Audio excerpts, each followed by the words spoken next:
Halo guys, Assalamualaikum warahmatullahi wabarakatuh. Kembali lagi bersama saya Bobby Herian. Kali ini saya ingin mengomentari sebuah video dari Adelmando yang judul Langkah Nadiem yang Mengagumkan. Kita langsung tonton videonya dan habis itu akan kita komentari. Assalamualaikum warahmatullahi wabarakatuh. Saya ingin memulai dengan menyatakan terima kasih atas semua saran dan masukan yang disampaikan berbagai pihak dengan program organisasi penggerak. Niat kami sejak awal adalah untuk bermitra dengan para penggerak pendidikan dan menemukan inovasi-inovasi yang bisa dipelajari oleh pemerintah serta diterapkan dalam skala nasional.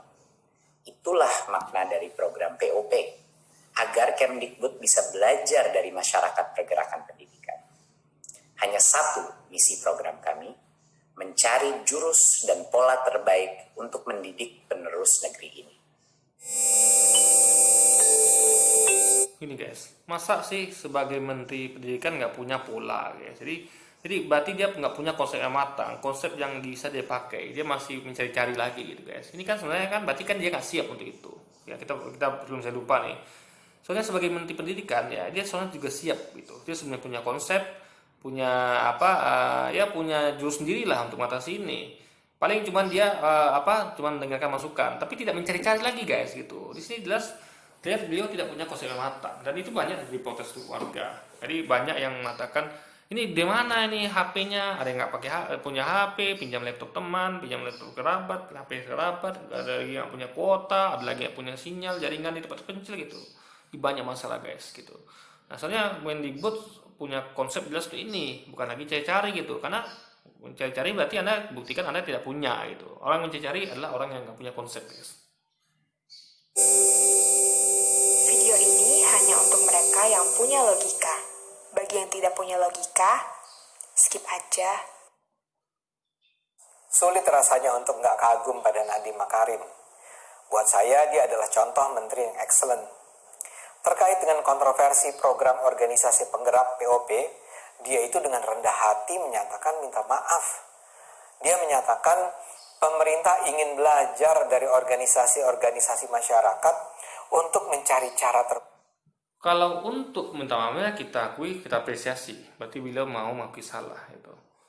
Nah, tapi beliau sebenarnya jangan ulangi lagi karena ini kritiknya keras loh guys. Yang beliau terima ini langsung di PGRI yang udah Muhammadiyah, bukan organisasi kaleng-kaleng ini. Kita tahu PGRI adalah Persatuan Guru Republik Indonesia, ini Nahdlatul Ulama dan Muhammadiyah, ormas Islam, dua ormas Islam terbesar di Indonesia ya, ketiga FPI. Jadi ini adalah kritik yang luar biasa gitu. Jadi alhamdulillah beliau minta maaf. Berarti beliau yang salah, tapi beliau jangan buat ulang, jangan meneruskan ini tentunya. Karena ini kritik harus didengarkan gitu kan. Dia harus hentikan program ini gitu kan, dan dia tentunya harus belajar gitu. Jadi dia sebenarnya punya konsep gitu, dan dia harusnya punya konsep dan dia tinggal menambal sulam, bukan mencari dari awal lagi. Misalnya saya punya konsep nih, saya cuma menguji konsep saya minta pendapat, itu oke. Tapi kalau saya masih mencari lagi ya, berarti buktikan saya nggak punya konsep gitu. Makanya sampai sekarang ini membingungkan nih. Ya itulah banyak kasus di lapangan, ada yang nggak punya HP, nggak punya laptop, sampai pinjam gitu kan, bahkan sampai ngutang, bahkan sampai gadaikan barangnya, bahkan ada paket kuota, belum lagi tempatnya nggak ada sinyal gitu. Jadi banyak masalah sebenarnya guys. Dan beliau punya konsep untuk ini seharusnya. Itu konsep beliau tuh harus di-compare atau ditambal dengan konsep lain gitu, bukan ujung-ujung mencari karena artinya beliau nggak punya konsep guys. baik untuk mendidik anak-anak Indonesia. Dia memutuskan keterlibatan Yayasan Panoto dan Sampurna tidak akan didanai APBN sepeser pun, sehingga dana yang semula hendak disalurkan melalui kedua yayasan tersebut bisa dialihkan ke organisasi-organisasi lain. Dia bukan saja mengapresiasi masukan, tapi juga minta maaf dan berharap NU, Muhammadiyah, dan PGRI bersedia membimbing. Karena Tanah Aturan Sempurna kan perusahaan publik yang punya tanggung jawab sosial, CSR ya, Corporate Social Responsibility. Mereka bisa diajak untuk membantu ini, bukan dengan dibiayai gitu. Berarti kan mereka jadi perusahaan bayaran. Kan mereka tuh punya CSR, yang harusnya itu dengan pemerintah untuk menagih itu. Anda sebagai perusahaan publik, Anda harus punya CSR. Ini dasarnya Anda bukan, Anda melayani rakyat gitu, publik yang telah mendukung kinerjanya sebagai perseroan gitu guys. Jadi alhamdulillah beliau mendengarkan masukan ya, tapi sekali lagi beliau harus punya konsep. Beliau nih sebenarnya nggak nyari konsep lagi guys, tapi tinggal mengcompare gitu, atau ya menambal sulam, bukan dengan tiada konsep ini masih mencari gitu. Pemerintah dalam proses pelaksanaan program. Sikap semacam itu adalah sikap seorang negarawan. Tapi sebelum lebih jauh dijelaskan, mengingat barangkali nggak semua orang mengikuti isu POP, saya akan jelaskan dulu ya secara ringkas apa persoalan yang menghadang program Kemendikbud ini. POP adalah program penyaluran dana bagi banyak lembaga di Indonesia yang bersedia melakukan pelatihan guru dan kepala sekolah selama 1 tahun. Dana yang tersedia lebih dari 500 miliar rupiah. Yang menerima dana tersebut mencapai ratusan organisasi. Untuk dianggap layak menerima dana POP, setiap organisasi harus buat proposal yang dapat dipertanggungjawabkan tentang apa yang akan mereka lakukan selama. Ini sebenarnya gampang gini guys ya. Guru itu sudah punya bekal ilmu. Ya, guru dan mengajar itu sudah punya bekal ilmu. Mereka punya modal untuk itu. Mereka kan dulunya sekolah dulu. Nggak mungkin dong jadi guru tuh tanpa ilmu, itu kan dengan kepala kosong kan nggak mungkin. Nah, mereka sudah punya ilmu. Yang masalah adalah bagaimana ilmu itu disampaikan ke anak didik. Itu jadi masalah. Bukan bagaimana menambah ilmu si guru. Sang guru bisa menambah ilmu itu dengan dia sekolah lagi, dengan cara mandiri ya. Dengan dia bisa belajar atau tidak gitu. Kalau apa namanya? Ini karena masalah kita sana adalah bukan masalah pada gurunya guys, masalahnya pada muridnya gitu. Gimana guru nggak bisa mencapai murid, ya. Pendidikan nggak bisa mencapai murid karena kondisi corona. Itu masalah di situ, poin di situ. Makanya jangan fokus bukan pada kompetisi guru ya. Jadi ketika mau melatih membimbing guru tuh salah di saat seperti ini. Ada boleh melatih membimbing guru tuh nggak salah, tapi bukan pada momen seperti ini. Karena masalahnya bukan itu. Masalah adalah bagaimana menghubungkan antara guru dan murid. Itu masalahnya, bukan menambah kompetensi guru. Itu ada matunya guys. Enggak, kalau sekarang kan yang harus urgent dulu yang selesaikan yaitu masalah bagaimana anak didik bisa belajar dan bersambung dengan gurunya guys. Itu masalah yang harus diselesaikan. Bukan bikin pop seperti ini gitu yang nggak nyambung dengan relevansi masalah di lapangan. Mas tahun ke depan. Penerima dana juga harus berbadan hukum resmi, punya NPWP, punya neraca keuangan yang sudah diaudit, punya SPT pajak, punya rekening bank, dan seterusnya. Yang menilai kelayakan bukanlah kementerian. Kemendikbud menunjuk sebuah lembaga independen, Semeru namanya. Nah, POP jadi ramai dibicarakan karena NU dan Muhammadiyah pekan lalu tiba-tiba saja menyatakan menarik diri sebagai pihak yang menerima dana hibah. Lalu Persatuan Guru Republik Indonesia pun PGRI juga bilang mundur. Ada sejumlah alasan yang dinyatakan NU dan Muhammadiyah. Pertama, mereka protes karena tidak semua anak organisasi mereka diputuskan pemerintah untuk menjadi penerima dana POP karena proposal yang diajukan dianggap tidak memadai. Begitu juga ada sejumlah anak organisasi mereka ditolak karena tidak berbentuk badan hukum. Kedua, mereka juga melihat bahwa ada banyak organisasi yang diputuskan menerima bantuan dana POP, menurut mereka adalah organisasi-organisasi yang tidak punya pengalaman dan tidak dikenali track recordnya dalam dunia Ya, dan juga merupakan perusahaan gitu yang soalnya ada CSR-nya yang bisa ditagih pemerintah gitu. Mana nih corporate social responsibility atau tanggung jawab sosial perusahaan. Nah, itu masalah di situ gitu. Kalau yang Muhammadiyah masih wajar, mereka bukan perusahaan yang nggak punya CSR gitu. Yang punya CSR, yang Muhammadiyah nggak punya itu. Jadi ini adalah sebenarnya ini secara ini nggak relevan guys. Masalah itu adalah pada muridnya, bagaimana murid bisa belajar, bukan menambah kompetisi guru. Ya, ini salah sasaran ya, nggak relevan. Pendidikan.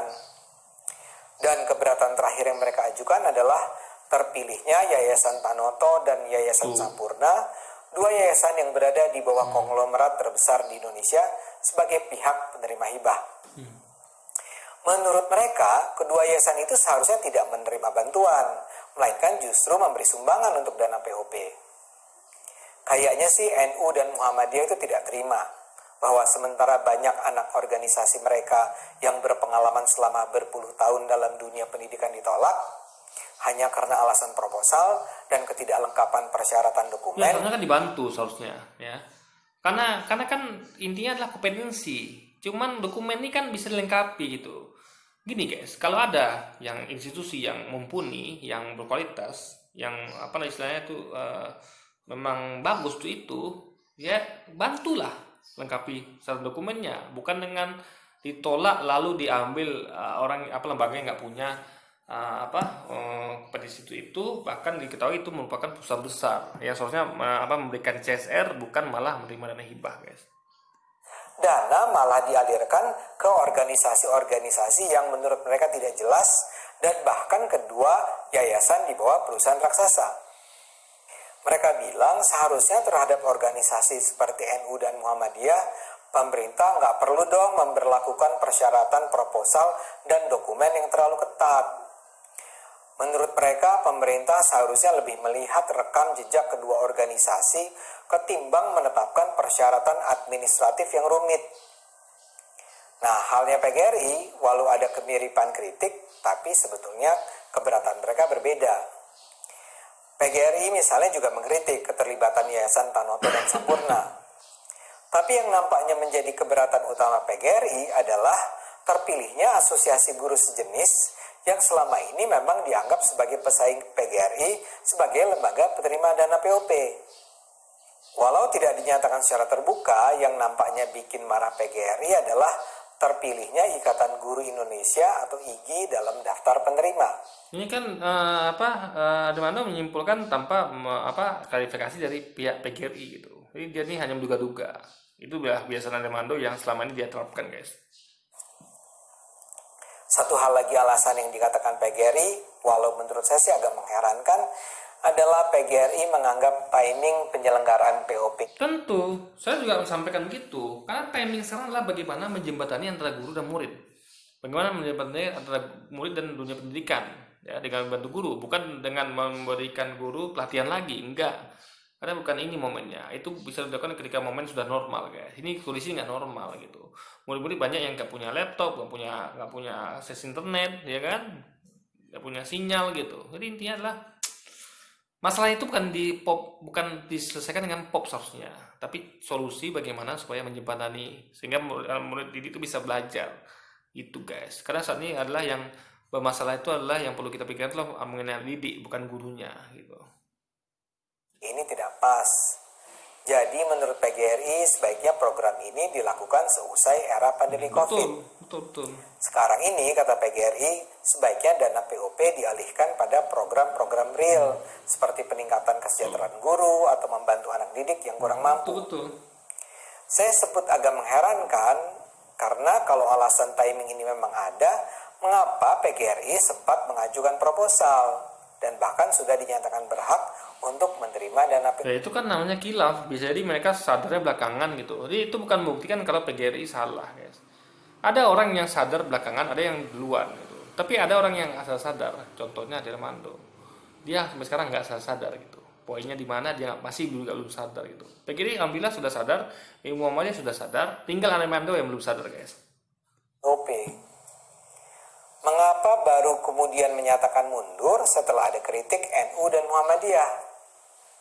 Tapi baiklah, terlepas dari itu, gara-gara protes 3 organisasi besar tersebut, POP jadinya sempat ditunda. Para pengkritik bahkan menuntut pemerintah membatalkan program ini. Dan seperti biasa, gerombolan gorengan pun turun tangan. Yang diserang bukan cuma Nadiem, tapi juga Jokowi. Isu yang dibangun adalah Karena gini, kenapa selalu berumput kepada Jokowi? Karena yang milih Nadiem kan Pak Jokowi, yang milih dia itu. Jadi gini guys, jangan gara-gara menteri kan kita punya pemimpin negeri ini, dan yang milih Pak Nadiem itu kan ada yang milih gitu. Jadi berarti nggak tepat presiden milih beliau gitu kan? Karena yang beliau tuh ada Pak Nadiem ini karena dipilih oleh presiden gitu. Itu logikanya guys. Jadi kenapa selalu ujung-ujungnya presiden gitu? Nah, presiden adalah otoritas tertinggi, beliau yang paling bertanggung jawab di negeri ini gitu. Bukan Pak Menteri kan hanya pembantunya. Bosnya nggak yang bertanggung jawab guys, karena bosnya yang merancang negeri ini gitu. Dan itu kadang rancangannya maka dia menunjuk orang-orang yang tadi Pak Nadiem dan lain sebagainya. Jadi salah Pak Nadiem itu mau nggak mau tetap harus lari ke muara, yaitu presiden guys, sebagai orang yang merancang semua dan menunjuk orang-orang yang ada di posnya, seperti contohnya Pak Nadiem ini. Kita mengalirkan dana APBN pada konglomerat dan mengabaikan organisasi-organisasi Islam. Apalagi kebetulan kedua yayasan tersebut memang berada di bawah naungan pengusaha Tionghoa. Ramailah jadinya. Bahkan ada suara-suara itu miring fakta, yang itu berusaha fakta. membangun narasi bahwa Nadiem adalah salah seorang menteri yang seharusnya memang dilengsarkan dari kabinet Jokowi. Jadi Nadiem sebenarnya berada pada posisi sulit. Tapi Nadiem kemudian mengambil keputusan. Dan seperti yang saya katakan di awal, apa yang dilakukannya mengagumkan. Nadiem menghadapi gelombang serangan dengan cara yang matang dan rendah hati. Dia nggak ngotot. Pemerintah kan bisa saja dengan Iya, yang ngotot itu kan ada Mando gitu. Nadiem bagus yang ngotot. Dia bagus menurut saya ya. Dia mungkin kilaf, lalu dia memperbaiki kesalahannya dengan minta maaf dan tidak ngotot. Tapi yang ngotot kan ada Mando ini ya. Nadiem ini sudah nggak apa-apa kok, malah ada Mando yang ngotot di sini gitu kan. mudah menjelaskan pada publik bahwa semua metode penseleksian profesional sudah diterapkan. Dan ternyata dengan sangat disayangkan, banyak organisasi yang berada di bawah naungan NU dan Muhammadiyah tidak bisa diloloskan. Nadiem kan bisa saja mengatakan pemerintah harus objektif dan tidak bersifat pilih kasih. Nadiem juga bisa menyatakan bahwa keputusan untuk menyalurkan dana melalui Tanoto dan Sampurna sepenuhnya didasarkan pada penilaian objektif. Kalau melihat objektif seharusnya melihat kompetensi. Ya, kalau nggak ada, kalau belum bisa lolos saya bantu loloskan gitu. Toh ini punya kompetensi gitu. Bukan dengan menyerah langsung mengambil perusahaan konglomerat gitu guys. Itu masalah di situ gitu. Ini masalah itu di depannya, tapi tidak diselesaikan, malah lari di masalah dengan menunjuk perusahaan konglomerat. Dan ini akan memancing reaksi rakyat, terutama dari organisasi TNU, Muhammadiyah dan PGRI guys. Intinya adalah ini sebenarnya gampang sekali kalau kita cerna ya. Makanya apa namanya, dan memang nggak tepat kondisinya guys. Itu soalnya selesai masalah COVID ini masalah COVID ini bagaimana anak didik harus belajar, itu yang mendapatkan akses pendidikan, itu paling penting sekarang guys. Bukan meningkatkan kompetensi guru, itu bukan pada momennya, sekarang ini nggak tepat gitu. Tim bisa saja mengatakan apabila NU, Muhammadiyah, PGRI mengundurkan diri, dana tentu saja bisa disalurkan pada banyak organisasi lain. Semua bisa saja kalau Nadiem arogan. Tapi ini yang tidak terjadi. Nadiem mendengar. Nadiem memutuskan tidak ada dana APBN mengalir ke Tanoto dan Sampurna. Nadiem mengakui ada kelemahan dalam proses penseleksian penerima hibah. Nadiem minta maaf dan menyatakan perlu belajar dan mengharapkan bimbingan dari ketiga organisasi tersebut. Kalau menteri masih belajar, ini kacau guys ya. Soalnya menteri itu punya konsep dan dia tuh nggak lagi belajar. Dia tuh menerima masukan gitu. Dia belajar dalam artian apa ya? Oke lah, saya apresiasi ketika dia minta maaf, saya apresiasi, itu keren, menurut saya itu keren. Dia masuk menteri yang keren. Ketika dia salah minta maaf, itu apresiasi. Tapi untuk belajar lagi guys, itu nggak tepat. Karena dia kan seorang menteri. Soalnya dia yang mendrive gitu. Kalau dari NU Muhammadiyah itu hanya dan PG itu hanya tambal sulam, apa-apa yang kurang diperbaiki, bukan dengan total mengubah ini guys. Ini bukti beliau tidak punya konsep sebenarnya. Kok bisa konsep awalnya tuh seharusnya ya memperhatikan didik, kok malah lari ke guru gitu guys. Ini bukti beliau tidak punya konsep. Ini beliau ini memang nggak punya pengalaman sebagai menteri dan nggak punya konsep tentang itu, maka dia bisa melakukan hal yang nggak relevan seperti ini gitu. Nadiem sebagai menteri bahkan menjadi pihak yang meminta waktu untuk bertemu dengan pimpinan NU dan Muhammadiyah. Nadiem sebagai menteri sudah merendahkan dirinya untuk berbicara dengan ketiga organisasi tersebut. Itu luar biasa. Sejauh ini yang saya dengar ketiga organisasi tersebut masih belum mau menerima Nadiem. Saya nggak paham kenapa. Mudah-mudahan bukan karena para pimpinan organisasi tersebut merasa di atas angin dan jual mahal. Mudah-mudahan bukan karena mereka merasa tersinggung. Mudah-mudahan para pemimpin ketiga organisasi... Menurut saya gini guys, mereka melihat seharusnya Pak Nadiem ini punya kompetensi, punya konsep. Jadi mereka tuh bukan mereka tuh gini loh, saya pun sebagai misalnya saya sebagai pimpinan Muhammadiyah misalnya ya, misalnya itu kalau lu nanti pengen belajar seperti saya, itu aneh bagi saya guys, karena masa sih anda nggak punya konsep sama sekali gitu kan. Soalnya anda punya konsep lalu anda sampaikan kepada kami, nah kami nanti akan menilai dan kami akan menambah sedikit banyak. Tapi kalau belajar total tanpa ada konsep, ini jelas saya sebagai misalnya kalau saya jadi pimpinan Muhammadiyah nggak mau, nanti memang dia nggak punya kompetensi untuk jadi menteri gitu guys. Ini logiknya sebenarnya simpel banget. Jangan mentah-mentah datang NU Muhammadiyah lalu anda nggak punya konsep, minta konsep dari NU Muhammadiyah, apa guna anda jadi menteri? Kalau anda punya konsep dan ada konsultasikan itu dengan NU Muhammadiyah atau BGRI, nanti mereka akan menilai dan mereka menambah sulam. Itu sebenarnya yang bagus guys. Tapi dia, yang lakukannya tuh saya apresiasi sekali ketika dia mau minta maaf dan pernah, itu keren Pak Nadiem itu keren sekali. Tapi anda soalnya ya punya konsep begitu Pak. Jangan meminta mentah-mentah pada NU Muhammadiyah atau PGRI konsep itu. Organisasi tersebut bersedia menyambut kesediaan dan diminta maaf dan melakukan koreksi program. Buat saya sih logisnya, begitu Tanoto dan Sampurna Sudah melakukan koreksi program, tapi dibatalkan, dialihkan kepada yang penting, yaitu bagaimana supaya didik bisa belajar. Itu yang penting.